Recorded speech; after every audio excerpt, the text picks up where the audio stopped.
Hello and welcome to Tea is Good, Books Are Better, the podcast where we drink tea and talk about books. I'm Raven. I'm Jess. I almost said drink books and talk about tea. Nice. I don't know if you noticed my hesitation there, but I was that close to saying it.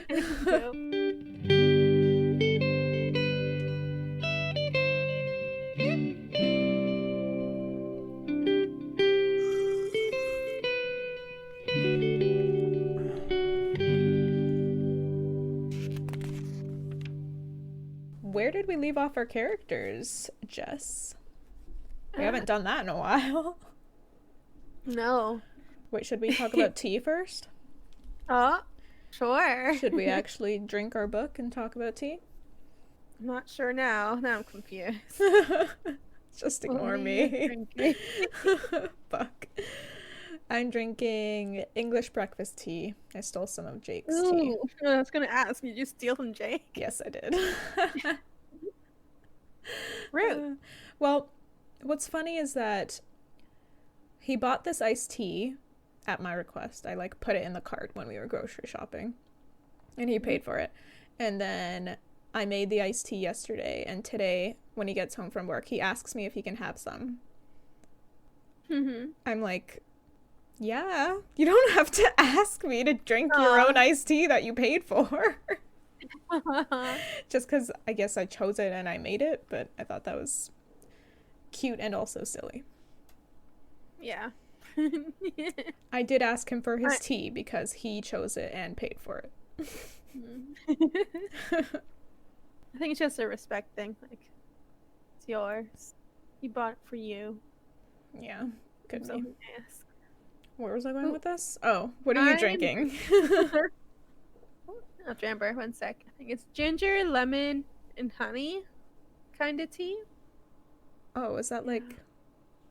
I feel like I've had that before. What's the brand? It's like, I got it from Shoppers. Let me roll over to the kitchen. Shit,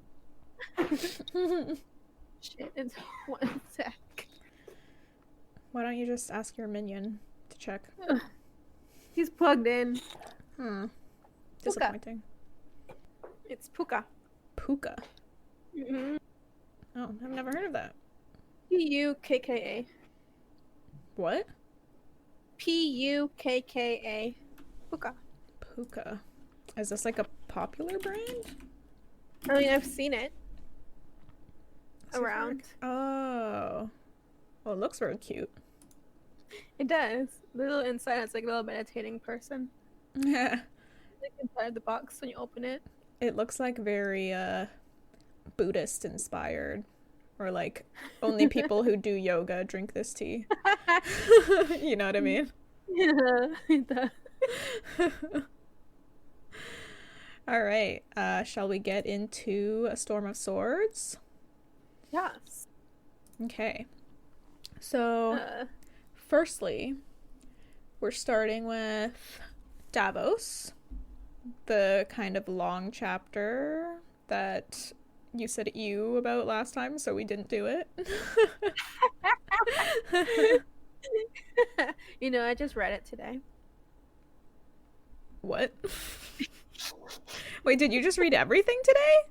No, I read only my chapter and did them, and then today I powered through yours. What? Davos and Cat. Yeah. Why? Yeah. I was feeling so dead all week, and I was like, fuck, I have to do all of this. So like in 3 days I did it. Holy.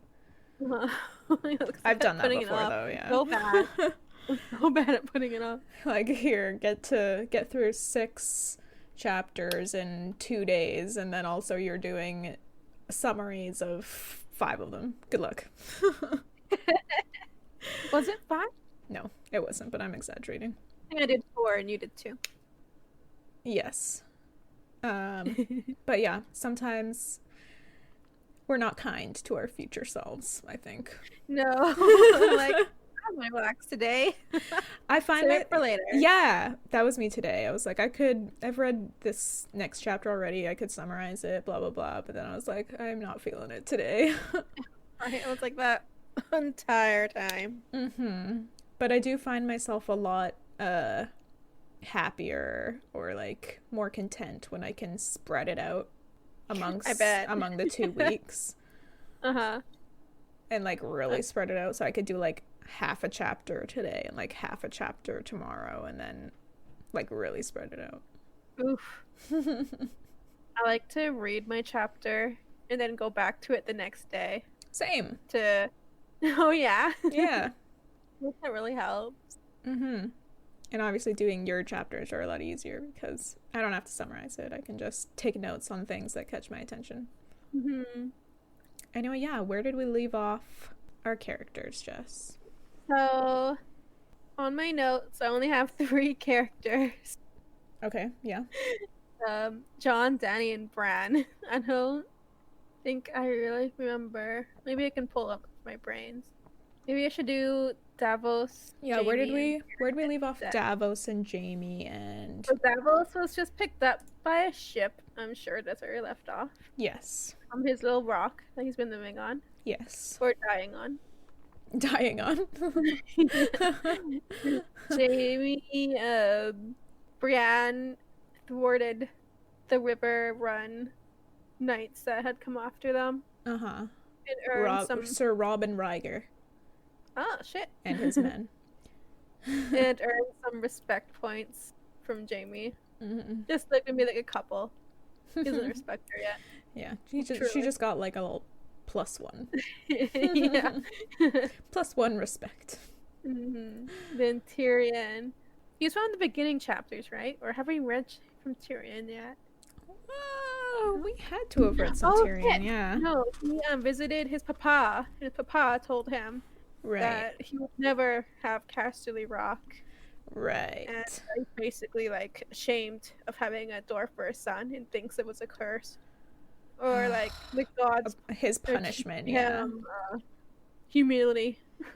Mm-hmm. Jesus Christ. Yeah. Anyway. Not me, I remembered a little bit. Yeah, good job. So let's start with Sir Davos.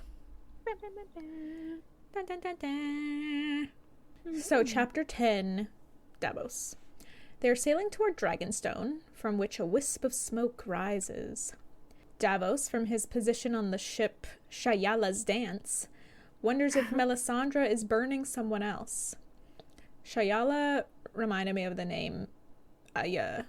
Is it Aya? Ayayaya? Alayaya? Alayaya? Alayaya. Alayaya? Sure. Alayaya.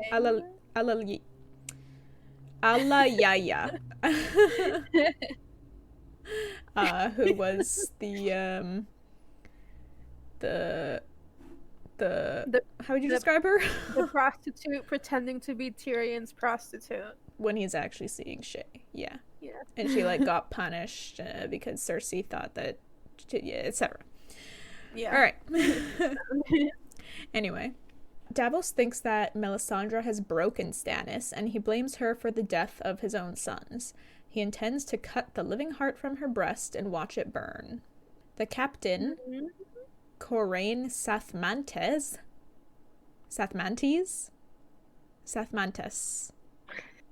one of those is the correct pronunciation. He's a Lyseni. Fuck! Lyseni? Like Salador San. Anyway, this captain, Corain, I'm gonna call him, gave Davos a long Lysene dirk, which is a kind of dagger. He was very kind to Davos after picking him up from his little rock, his death rock in the middle of the sea. He was especially kind after finding out that Davos is the celebrated Onion Knight. Ooh. I should point out that Davos is very weakened by his ordeal on the rock, his death rock in the middle of the sea. His legs shake and he has uncontrollable coughing fits, sometimes with globs of blood. Oh my god. Yum. Captain Corain told Davos about what happened on Blackwater Bay after Davos was tossed into the sea. The Lannisters flanked them, and Stannis' bannermen abandoned him. And apparently King Renly's shade was even seen. Ooh. Davos wonders if his sons will return as shades. He's seen too many queer things on the sea to say ghosts don't exist. Also, Lord Florent is the king's hand on Dragonstone now. That's just a little factoid. Florent. Is that his wife's father? Davos' wife's father? No. Stannis' wife's father. Oh, is it? I didn't know that. Because I think his wife is a Florent. Oh, okay. I believe you. Okay. As they get closer to Dragonstone, Davos sees that the harbor is super empty now. Before their attack, it was crowded with ships, but there are only a few of them now. He looks in vain for Lady Maria or Wraith, which were the ships that belonged to his sons. As they dock, Davos says he must see the king. He hopes to find Melisandre, but he doesn't say that part out loud. Captain Quiraine says no one goes to the king. Davos will see Salladhor Saan instead. They find Salladhor Saan in the hold of a Pentoshi cog, which is a type of round ship. Salladhor Saan is shocked that Davos is alive. He thanks Captain Quiraine for rescuing Davos and tells him he shall have a reward for it. Then he sends someone to fetch hot wine with cloves for Davos's cough, as well as some cheese and olives. Didn't you make some kind of hot, warm wine or something at wintertime? Mulled wine, yeah. Did it have cloves in it? It did. It had cloves. It had cinnamon sticks. What the heck does that sound? Star anise. I dropped something. Star anise. Okay. And cardamom. Damn, that sounds good.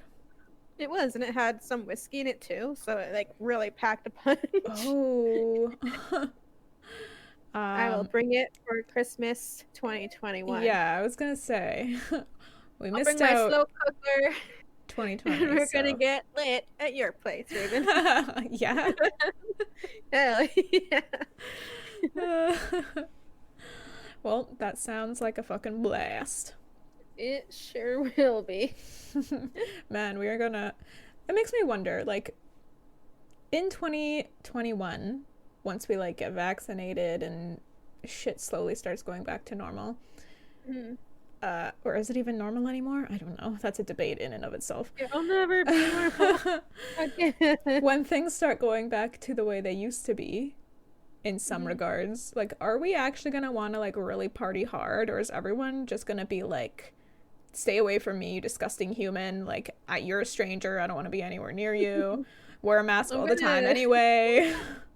I'm gonna find it so hard not feeling naked without a mask. Yeah. Whenever I go for walks around the block, I feel so naked. I sometimes have dreams where I'm, like, in a store without a mask, and it's like a nightmare. I'll, like, wake up with anxiety and be like, oh my god. Man, it's gonna be weird. Man, we were really derailing. Yeah. All right, anyway. How did we start talking about that? Apparently mulled wine. Oh, yeah. Oh, wow. That really did derail. All right, back to Davos. Davos is escorted to a separate cabin in the ship while Salladhor Saan speaks with Captain Quiraine. Davos sips his wine and eats his snacks as he waits. Salladhor Saan arrives fairly quickly. Davos thanks him for the wine and says his mother used to say hot wine is better than a compress, but Salladhor is like, you're gonna need a compress too, bud. He asks how Davos... I'm sure it was some, like, old-fashioned version. Let's see. Okay, I was gonna try and look it up, but I'm not finding anything, like, quick, so I don't want to derail this whole thing again. We'll just believe him that there's old-fashioned compresses. Okay. Salladhor asks how Davos likes the chair he sits in. Apparently, it's made for Illyrio Mopatis. Now, there's a familiar name. Illyrio? Mm-hmm. Is that Arya? No. Illyrio? Yeah. Why does it sound familiar? Because he's the guy from Pentos who Dany was living with. What? Oh god, this guy's looking everywhere. Yeah, honestly, he's in So like funny. everyone's stories. So, yeah, Davos is sitting in a chair that's been made for Illyrio. And Mhm. so Davos asks Salador San if he's been pirating again, since the chair's obviously stolen. Salador San says no one has suffered more from piracy than he, so he is only taking what is due him. What the fuck does that mean? Entitlement? He has also been named Lord of Blackwater Bay as payment for his contribution to the battle.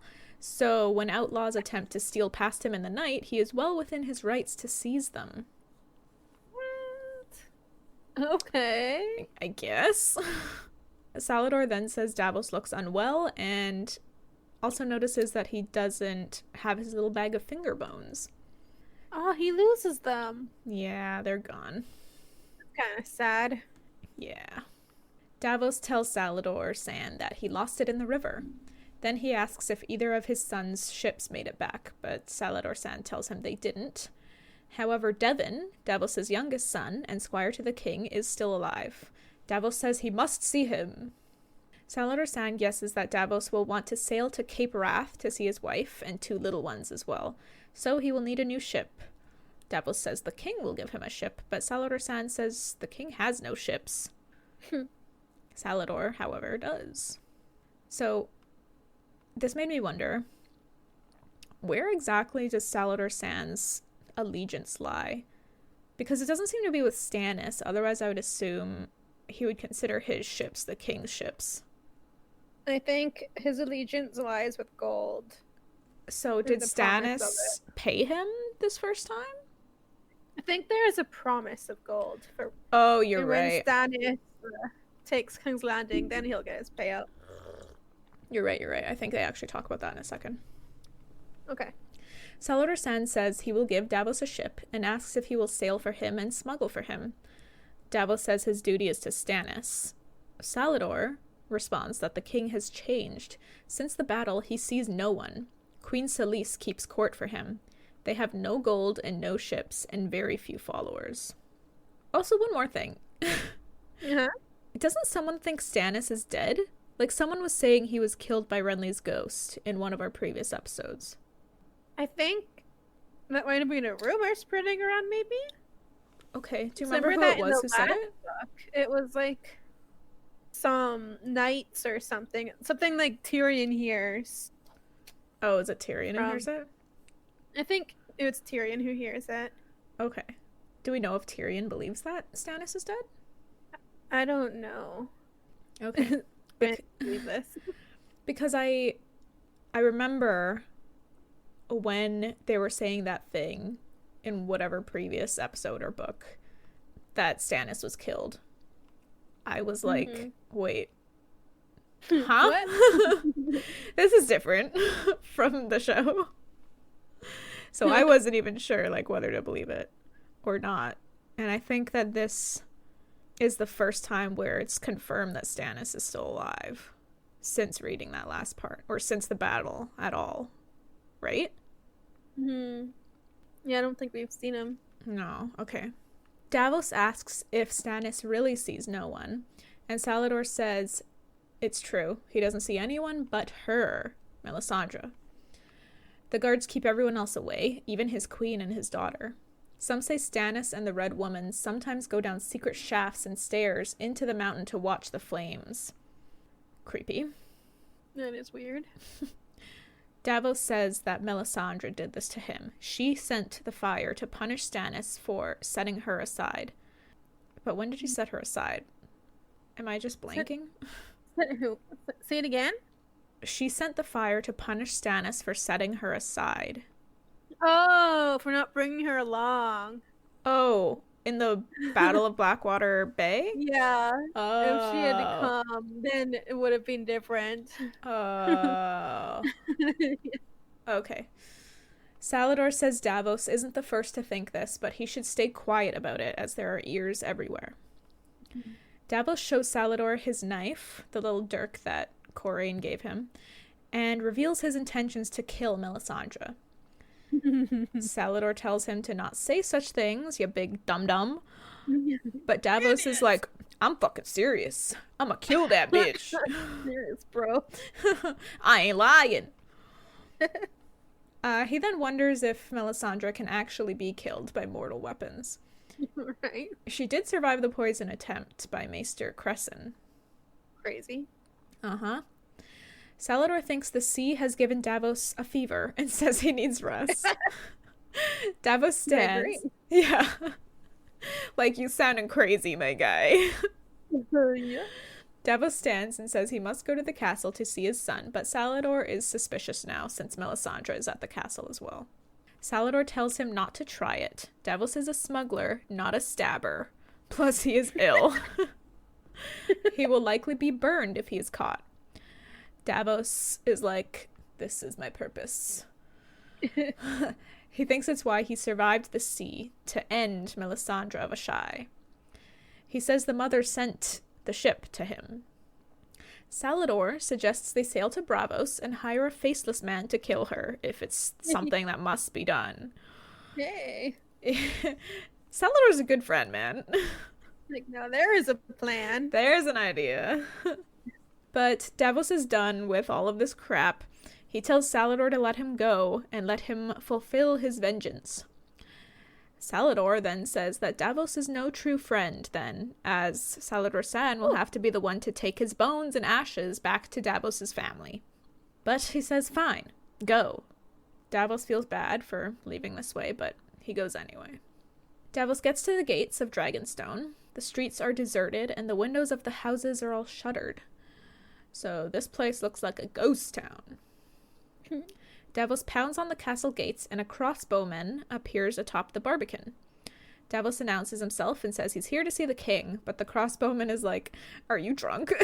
Tells him to fuck off. Oh. So Davos asks for his son instead, Devon, the king's squire. The crossbowman is like, huh? And asks who he is again. Davos says that he's Davos Seaworth, the Onion Knight. The crossbowman leaves, then returns a moment later, telling him to fuck off again. The Onion Knight is dead. Davos asks for a few people who the crossbowman has to tell him died on the river, but the fact that Davos knows all these names makes the crossbowman doubtful, so he leaves again. When he's back, he tells Davos they'll let him in the Sallyport. Guards escort him into Aegon's garden, which is not what he expected. He expected to go to the Stone Drum to meet with Stannis. They tell him to wait there, and then they leave. Davos doesn't know why they brought him to the garden. Suddenly, Patchface, Princess Shireen's fool, pops out of the bushes, and he's being chased by Princess Shireen. They run past and vanish among the trees. The sight makes Davos smile. And then a boy comes out of the bushes. Davos coughs, and the boy suggests summoning the maester, and asks Davos' name. The boy knows the tale of the Onion Knight, it turns out. And it also turns out he is Edric Storm, King Robert's bastard son. He's a bastard son, right? Yes. Yeah, one of many. Davos isn't surprised, as the boy looks like a Baratheon. They talk about Robert and Stannis and Davos' fingers. Edric thinks Stannis shouldn't have cut off any of his fingers since Davos helped him. Edric says his father wouldn't have chopped Davos' fingers off. Davos thinks this boy is like Robert, and like Renly, which makes him anxious for some reason. Oh. Yeah, I guess because Stannis was, not a fan of his brothers, and if this boy is like Stannis' brothers, then how is Stannis gonna feel about this boy? Mm-hmm. Then Axel Florent appears with 12 guards. He asks Davos how he's alive, and Davos says, onions float. Yeah. Cute. Then Florent tells his guards to seize Davos and takes his blade. He means to use it on Our Lady. Bruh. Ooh. Ooh. And that is the end of that chapter. Ooh. Davos told one person that he was gonna kill Melisandre. And somehow they know already? I wonder if Melisandre just knew.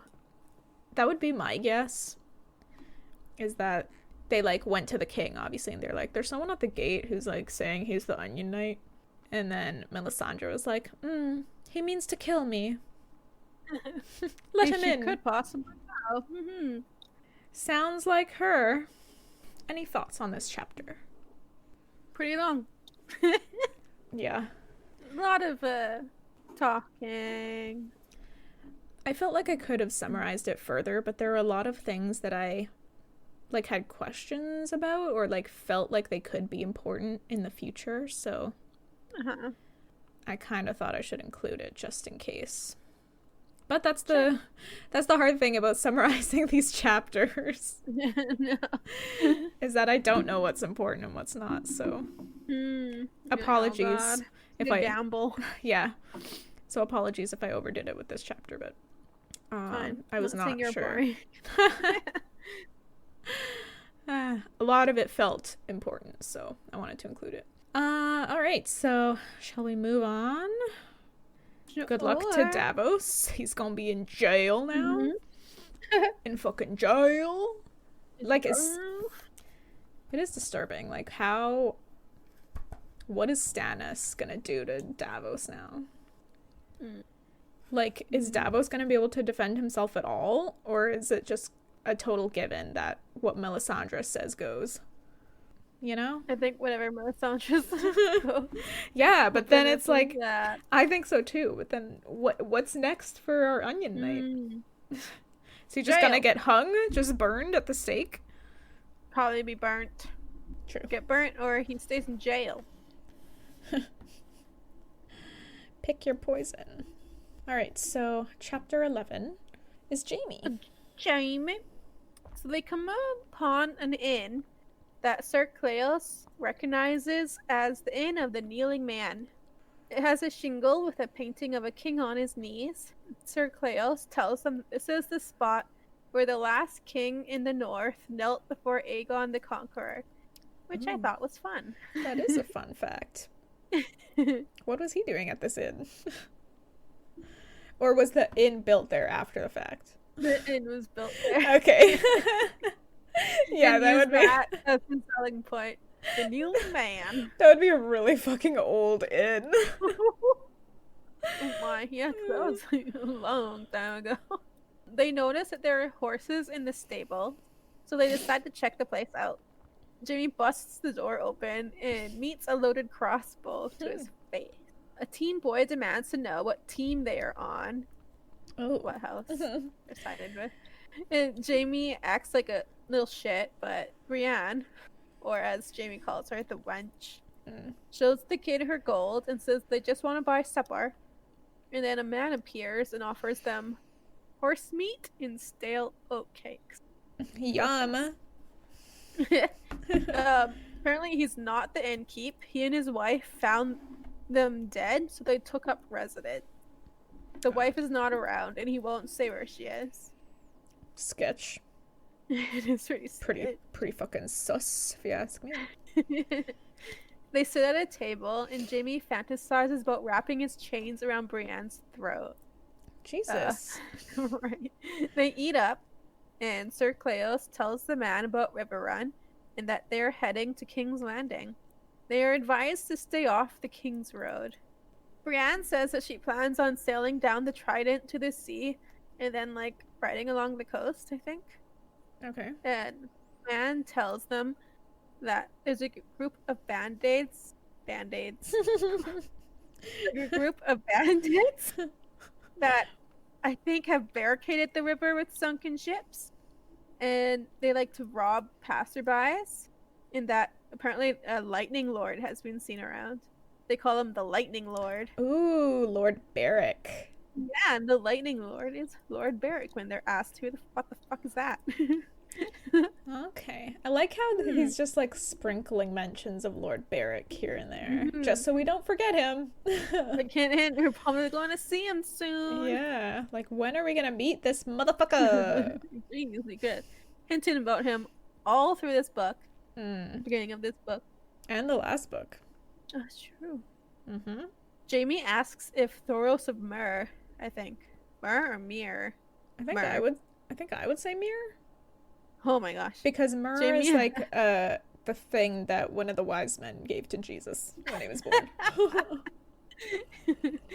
Okay, Jaime asks if Thoros of Mir still rides with them, and he gets an I. Like, A. Yeah. Oh, I like yes. Yeah. like how pirates talk. Yeah. I. The man suggests that they stay off the roads and ride through the forest. But Brianna's like, we will need horses. And Jamie reminds her of the horses in the stables. Man's like, not for sale. But Jamie's like, okay, but you will show them to us. So they're brought to the stables because Jamie's intimidation is pretty high. Even though he's in chains. Even though his wrists and ankles are shackled, he still intimidates this man. They're brought to the stables where there are 3 horses, a plow horse, an elderly horse, and a young palfrey. Oh, the fuck is I was gonna Google that. Who is a palfrey? The fuck is a palfrey? The type of horse that is highly valued as a riding horse in the Middle Ages. Lighter weight horse, usually smooth, gaited one. It's good for riding long distances. The dictionary definition, like dictionary.com definition, is a docile horse used for ordinary riding, especially by women. Okay. All right. Nice. Okay. Oh, okay. The archaic definition, a saddle horse other than a war horse, especially. Like an easy light horse. Easy riding horse. Yeah. Okay. Just Brienne for getting offers... from A to B. Whoa. Sorry. What? Just from getting from A to B. Comfortably. Mm-hmm. Brienne offers the man a golden dragon for each horse. Damn! The man asks for the skiff as well. And Brienne heckles for more oat cakes. And she is offered some salted fish. Wait, the skiff is their little ship thingy? The skiff is her little boat. Okay. I think. And you mean little boat. haggles, not heckles, right? Oh, yes, I do. Sometimes I forget words. That's okay. Brienne haggles for more oat cakes, and she is offered saltfish with the oat cakes for some silver. Okay. So she's paying 3 dragons and some silver for 3 horses. Oh no, she's paying 3 dragons and some silver and the skiff for 3 horses, and then oat cakes and fish. Food. Dried fish. Got it. Salted fish. That sounds yummy. Does it? Maybe I'm just hungry because everything sounds yummy to me. Like the cheese and the olives that Davos was eating in the last chapter. I was like, fuck. You eat olives? I don't even like olives. And I was like, cheese and olives sounds good on a plate, but like I would only eat the cheese. As soon as they touch the olives, though, it's like tainted. You can taste it. As soon as you touch it? If you touch olives with something else and then you eat the other thing. Oh. Olives are really pungent. They're strong. Like wasabi. Yeah. Johnny once gave me a pickled jalapeno to eat. And then it wasn't a pickled jalapeno, it was a freaking olive. It was disgusting. Wow, rude. It was rude. I think he was just testing to see if I really just don't like olives. Did he think that you would not know a jalapeno from an olive? Hey, it looked like it. But like in your mouth. How it was. Oh, as soon as one bite, it was like, oh. Yeah. I had to spit it out. Wash my mouth out. It was gross. Yeah. I don't like olives. Me neither. I'm the weird one likes it. in the Lapierre family because they all love olives. Well, they can have them. Exactly. More for them. Yeah. Okay. Brienne is ready to take off ASAP, but the man tries to get her to stay, like discounting the rooms, but she refuses and Jamie sides with her. So the man gives them direction where they should head off, and they bounce. Makes me wonder, like, does he just want more money from her, or is he trying to keep them around for something more sinister? Yeah. Yeah, is the wife coming back? Right? In quotations, is this a wife? Quote unquote wife. Wife. Or maybe she is just like this badass lady who's like gonna bust in with like 6 crossbows and like 2 swords Whoa. and just It's another Brienne. annihilate them. Yeah. Brienne doesn't listen to the man's advice, which makes Sir Cleos object, but she tells him that he asked too many questions about their route, and so she does not trust him. Jaime is impressed with her brains. Smart. Another +1 in liking her. Mm-hmm. +1 on the respect. So that's +2 respect. Keep his tally. Wait, would this be +3? Because I think he had some respect for her for knocking the boulder into the ship that was chasing him. Okay, so +3 respect for Brienne. Halfway through the night, they stop to camp and eat their late dinner. Jaime asks her some questions about her family, and she gets kind of angry. She doesn't want to talk about it with him. Jaime apologizes. Whoa. Oh. It was actually a pretty nice apology, too. Really? It wasn't like sarcastic? No, he was like, I didn't mean to offend. And then Brienne tells him that his crimes are unforgivable. And Jaime's like, what crimes? What did I do? But Brienne is particularly offended that he, a white cloak, killed his king. Ah, she would be offended by that. Mm-hmm. Since she was a rainbow cloak for Renly. Uh-huh. So like Jaime has like a little like flashback, like remembrance thing when he was like he like angrily thinks, well, if only she knew or something like that. Right. And then he starts to remember. He remembers when he was 12, his father took Cersei to court in an attempt to marry her off to Prince Viserys. What? Oh. Or even Prince Rhaegar, since Ilya of Dorne was so sickly. And Jaime was stuck squiring for Sir Sumner Craighall. He once visited Cersei at King's Landing, and she told him that their father planned on marrying him to Lysa Tully. Weird. What? Really? But if he took the white, then he could stay near her, so he agreed. Their father was furious, and he resigned as the Hand, and he took Cersei back to Casterly Rock, so they were separated again. So he found this really upsetting. Jaime tells Brienne that she's a Kingslayer too, because he's heard of the rumors of Renly's murder. Brienne says that she did not. It was Stannis' shadow. And Jaime finds that redonkulous. Oh yeah, it was a shadow of his brother. Sure. He was like, oh yeah, and it was a shadow who killed King Aerys. Oh, I love that. Brienne tells him it is a gift to be knighted and that he shat all over it. Jaime tells her he earned his knighthood and it's not his fault. The gods didn't give her a cock. What? Oh, shots fired. Brienne walks away and Jaime knows that she would have killed him right then and there if it weren't for her vows to Catelyn. Dang. Another +1 respect. But he's kind of pissed.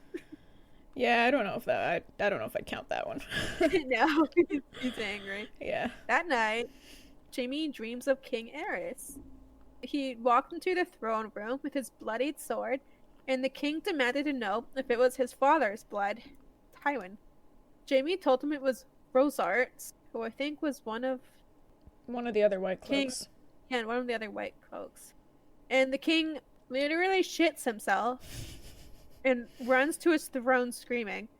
Like, rage screaming, I think. And calling for help, I think. Yeah, because he knows that Jaime's betrayed him now. Yeah. But not before Jaime yanks him back and opens his throat. His father's knights had burst into the room right then and, like, stared at him in shock and, like, judgment. Jaime doesn't know what it was, like, if it was judgment or fear or whatever. One of the knights had asked Jaime who they should proclaim as king, and Jaime's like, I don't give a fuck. And then he sat on the throne to see who would claim the kingdom, and it had been Eddard Stark who had judged him. Jaime wakes up, and they continue their journey south. And that's that. Really cool getting an inside look and how King Aerys was killed. Yeah, it's pretty cool to get to know this stuff. But I I mean, am like shocked by how unimpressive King Eris is. Like, he didn't even try to defend himself. He just shot himself and got killed. uh-huh. Tried to run. Yeah, this guy was like all bark. Yeah, like, damn. Everyone else, maybe like another Joffrey. Someone who was like liked harming others, but if he's safe doing it. There were no dragons left at that time, right? No. Okay. No. Not for hundreds of years. Right. King Also, Aerys, sorry. Downey's papa. Yes. It seemed to be implying that when Jaime's remembering becoming a White Cloak to be closer to Cersei, it seemed to be implying that they were already having an intimate relationship at age 12. They were. They were. What the fuck, dude? I think in other chapters we might find out when they started. Oh god. But when he visited her in King, I didn't include it, but they had a little get together intimately at 12. What the fuck? Yeah. All night long. That's how he worded it. All night long, she wouldn't let him sleep. Wow. Yep. Gross. Oh my god, those are children. Yeah. I also wanted to point out a moment where Brienne almost refers to herself as a son. Mm-hmm. So I thought She that was like super telling. Like, does she think of herself as a man? And like, is that because she doesn't want to be a woman? Or like, did her dad treat her as a son? Like, it's just really interesting. I think she just doesn't like the role that women have in this society, and it doesn't fit her. So she thinks of herself more as a male, with the way she dresses and acts, and with her like desire to be a knight. Right. And that makes me wonder if it like how deep does that go? Is that just because she rejects the woman's role, or like does she actually feel like a man? I am excited to learn more about her. Yeah. That'd be interesting. Interesting chapter. Anyway, we are currently at 53 minutes, and I'm actually getting a raging headache, so Okay. maybe we should like do a quick catch up and then end this. I have a question. Is there a Theon chapter? No. God, we're just gonna skip right through. What happens to him? He doesn't have a perspective at all, right? No, I don't remember. I'm like, oh, so they think about it today at work. I'm like, wait, is there a Theon? I was actually thinking about the same thing earlier. I was or like last week, kind of thinking, like, looking forward to like seeing what Ramsay does, but I was like, oh, what? No. Right? Like, are we gonna get none of that, or are we gonna get someone else's perspective who somehow gets in there? Like, oh my god, what if it just skips through it when we get back to Theon? He's already Rake. Oh no. Oh my god. It's gonna be disappointing. Yeah. Like how a lot of Rob's stuff was kind of skipped over because we don't have a Rob perspective, so we just like find out what he's been up to when he comes back and tells Catelyn about it. Yeah. Which is like kind of sucky. So yeah, like after having a Theon perspective in the last chapter or last book, sorry. We're just not gonna have any more Theon? Probably not. We probably won't see Theon until the next book. Man, what the fuck? A feast for crows. Anyway, that is a good question. Something I was also thinking about. Alright, so let's end A Storm of Swords there. What's new with you, Jess? What's up? Well, over the weekend, we got a newish mattress, in quotations. It was like passed on to us. A queen size mattress, so that was pretty exciting. Because Johnny and I were sleeping on a twin. Oh. Yeah, we were pretty crammed in there. His sister's mother-in-law think had it for a couple of years before getting another one, and they're looking for a place for it. Like they're gonna take it to the dump. But it was freaking clean, almost brand spanking new. Wow. There was like no like sleeping dents in there or nothing. Nice. It's so comfortable. Like Johnny and I've been lying in there all weekend. So is Bonnie. Bonnie's claimed it as her own. Yeah. It's cute. Did they just give it to you, or did you pay them for it? No, they just gave it to us. Nice. Yeah, and a bunch of like sheets for it too. Sick. Yeah, That's awesome. like woohoo! I didn't have to shell out a couple of grand for a brand new mattress. Yeah.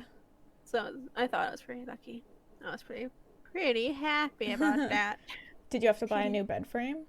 They gave us a bed frame too, but I didn't like it. And I was like, let's just keep it on the floor.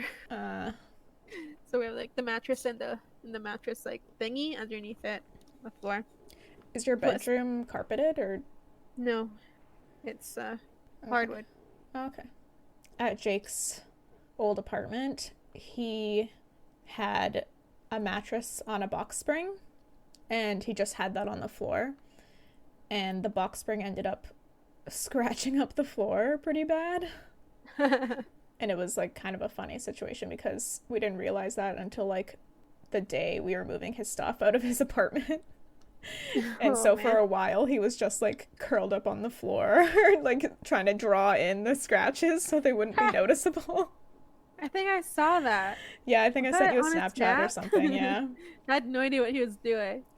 Our last bed was the same deal. It didn't leave any scratches.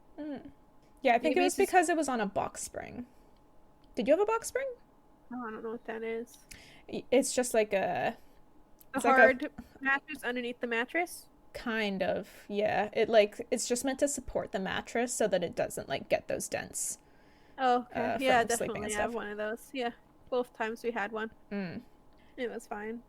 Yeah, so when Jake and I got here, we had his mattress on the box spring on the floor in our bedroom for a bit, and the floor is carpeted, so it like wasn't as much of a concern.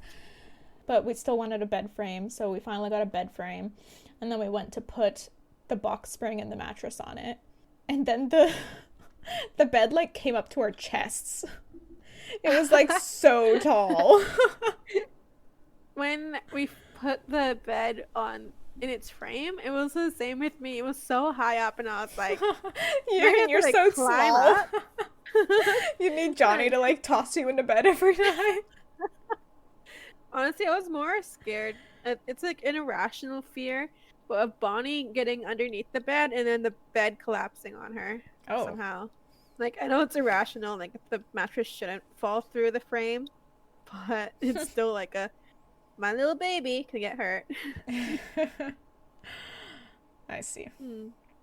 Yeah, so Jake and I had to end up taking out the box spring, so now we just have the mattress in the frame. Is that okay for you guys? I mean, it's fine. I mean, the comfort level is the same. I think he's just like a little disappointed because, you know, he like put money into this box spring and now we're not using it, and it does mean that the mattress won't have as much support. It's not like a big deal, but yeah, keep it around for just in case, I guess. Well, I don't know, like it's kind of huge and we don't really have space. You want to sell it, or are you gonna take it to the dump? We might just take it to the dump. Like, they're not worth very much, I don't think, once you have it, I guess. Like, I don't even think they cost that much to begin with, but I don't know. We might try and sell it. But I've also been trying to sell Mom's old mattress and bed frame. Yeah. Because now she's using my old mattress and bed frame. Because I'm sleeping in Jake's now, with him, obviously. Okay. So I've been trying for, like, since before we moved in, I've been trying to sell Mom's old bed frame and mattress. And the first time I posted it, I posted on Craigslist and on Facebook Marketplace, I was getting like hundreds of views on it. There were people messaging me like all the time. And it was like so annoying. There were so many people inquiring about it, but then just like would stop responding. which is apparently just how things go on Facebook Marketplace, but Yeah. it was really annoying. There were like people who would agree to come see it and then cancel right before, or just like not show up. Yeah. And then so I let my posting expire or whatever. And then I made a new one, and it's been up for like a month and a half now, and it only has like 20 views on it. Oh, I wonder what happened. Yeah, like how is there so much fewer views on it now? It's like weird. I don't get how it works. I also think it might be kind of the wrong time to sell a mattress with COVID. People are kind of like, feel like you don't know where it's coming from. Yeah, but what changed now from before when I have posted no it the first idea. time? That's what I'm so confused about. I wonder if it's like an algorithm of how they show off your posting. Yeah, I don't know. Because I posted it the first time in January, and then the second time I think was like the end of February. So, like, what the fuck changed? Are people suddenly not buying mattresses and frames 1 month I later? guess so. Like, so It takes weird. 1 month. They're like, okay, we're being done. Maybe it's like getting closer to spring cleaning time or something, and people are like, I don't need a mattress and a bed. But I don't know. It's just weird. I don't understand it. Anyway, that's my story. What was new with you? Well, I told you, I think at the end or in the middle of last week or something, that I had an interview, I think, with a dental office. Did I tell you this? Huh. I think so. As a receptionist? Yeah, like the office administrator / receptionist, I guess. Uh-huh. Anyway, I did the interview and it went really well. They asked me to come back the next day for a working interview. And so I went and did that, and it was like, seemed like it was going really well, and it sounded like a great place to work, so I really wanted the job. But I just got an email this morning saying I didn't get it, which sucks. Aw. Yeah. It's unfortunate. It's like, it's especially shitty when you like feel like it's going really well, and then it's like, surprise, it wasn't going as well as you thought. So it makes you like question everything. They probably got someone else. Usually, what I learned in college was that to be a receptionist, like, you need the basic education of dental.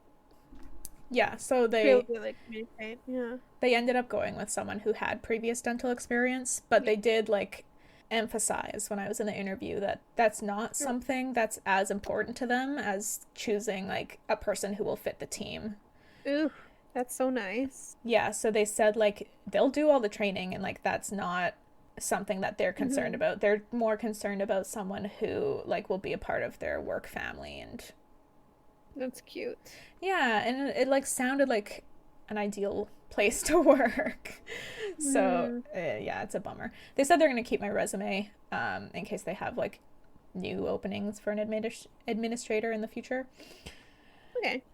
So that's cool, but like I need a job now, so Oh, would you want to work at a warehouse? are you guys hiring? Is that what you're telling me right now? We might be. I've heard of people talking about interviews. My manager. I don't know. Better than nothing, and it's close by. Yeah, but I've been really wanting to kind of step out of the retail world. I mean, I guess a warehouse is different, but It's just the same people. I want to kind of get experience in like the office world.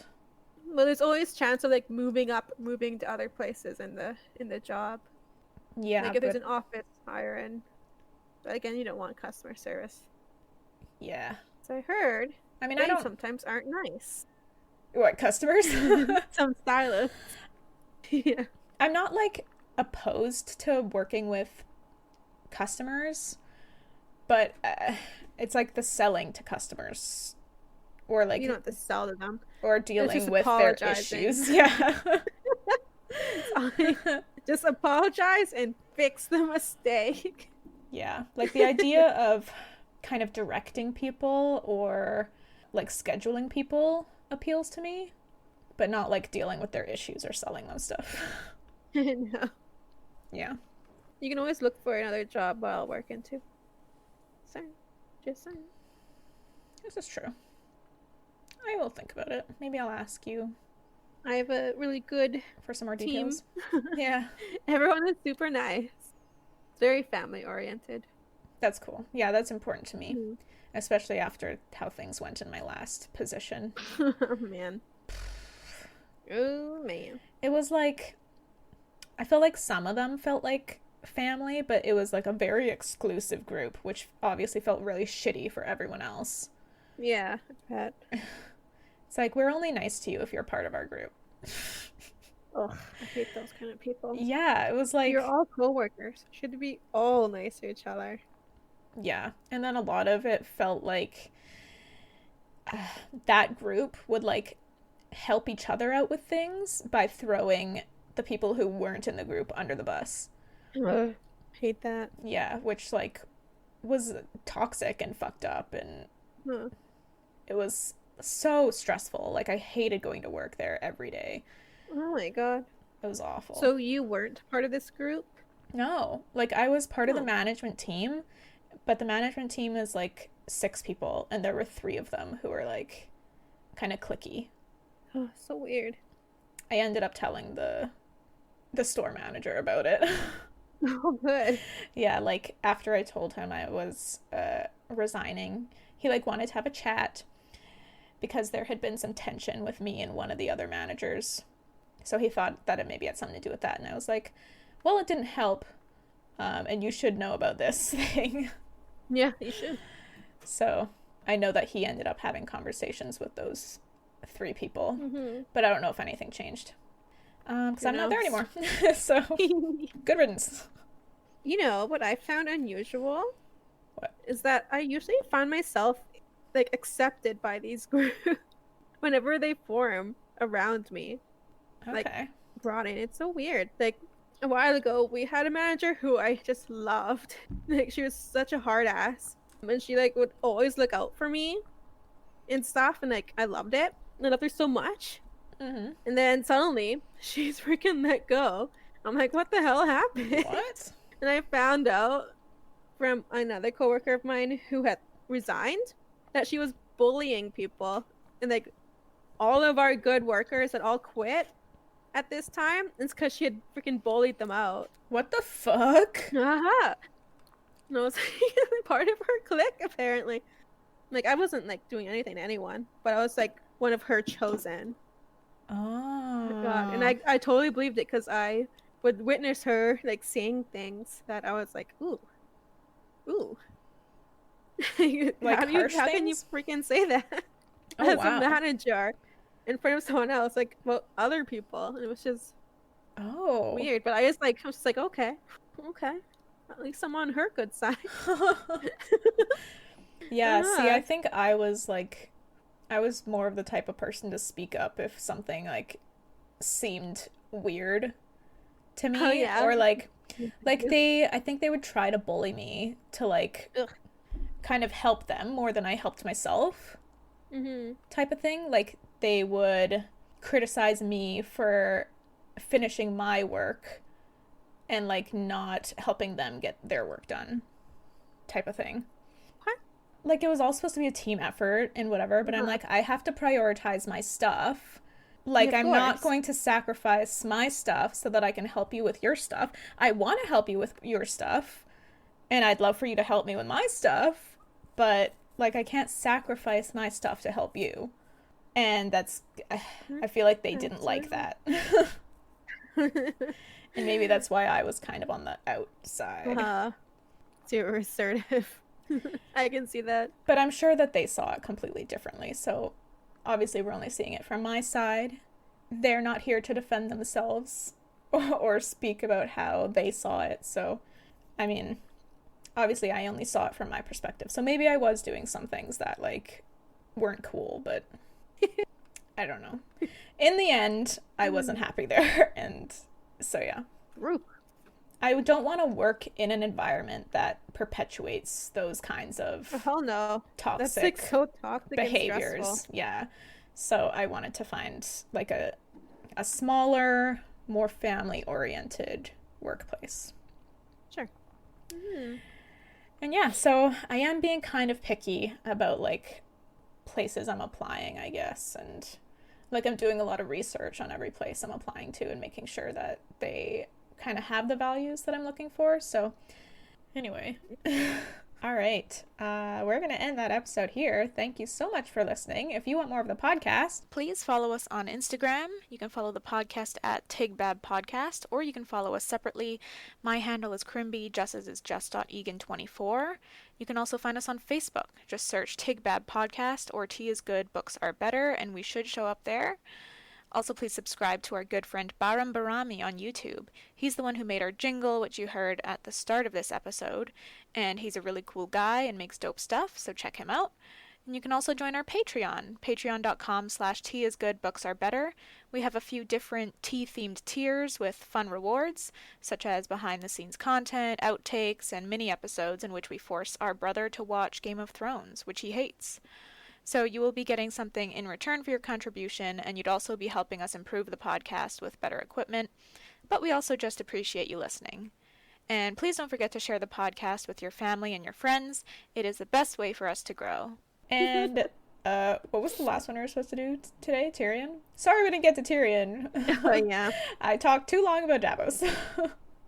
It was a freaking fat chapter. Yeah, that chapter was a big boy. It wasn't the most pleasant one to read, honestly. And I just skimmed it. And I still was like, what the fuck? It's too much. Yeah. There's like I feel like a lot of these beginning chapters are going to be like that. Just like a lot of information. Oh, man. And not a whole lot happening. That's probably why Jaime is like so interesting right now. Because his chapters are like go, go, go. Like there's stuff happening. Yeah, that's fun. I mean, I had fun with Catelyn's chapter, even though it's Catelyn. Yeah, hers will be interesting. We might get to it next time. Spoilers. Okay, we won't talk about it, but it'll either be in the next episode or the episode after that. We'll see. Depends how long Tyrion and Arya are. I don't think Arya's that long. But okay. Tyrion's might be fat. Oh. Depending on how I summarized it, because I don't remember. Okay. Well, come back next time for more Storm of Swords. All right. Thanks for listening. Bye. Bye.